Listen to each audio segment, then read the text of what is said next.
Hey, Brian from RockWell JawHorse. On my car base side, I'm kind of working on a wood project, but I had a couple other things going on over here.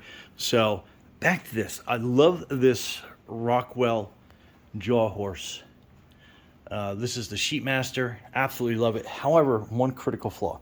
So if you look at it, it's actually the legs kind of stick out, which is great for keeping it stable. However, I've tripped over these feet I don't know how many times. I don't know if I'm like klutzy or what's going on, but anyhow, so I picked up some Rust-Oleum farm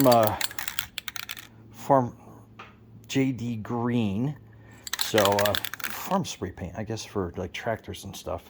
And I'm gonna actually spray this inside piece to kind of make it stick out, because when it's sitting on the floor, like you can see where the feet were actually sitting in all the sawdust, that becomes a trip hazard. Not that that's not a trip hazard, but you know what I mean. So there's like a visual cue where like you can see the wood on the floor, but the foot kind of like just blends into everything.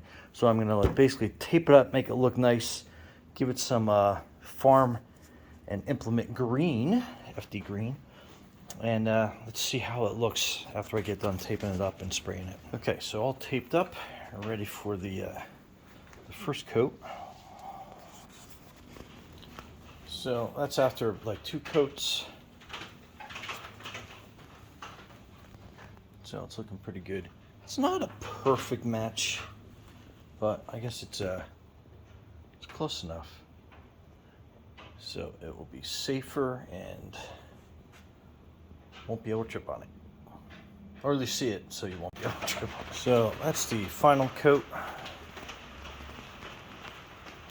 And we're gonna let that dry up for a quick second, and then we'll take the masking tape off. So that is all done. And then we'll put it on the floor and we'll see what kind of difference in contrast we have. All right, so it's not going to fix my klutziness, but that sure does help it stand out a lot better on the floor. So anyway, Brian from RockWell JawHorse with your RockWell, I guess, anti-trip, anti-klutzy hack. Anyway, be safe out there.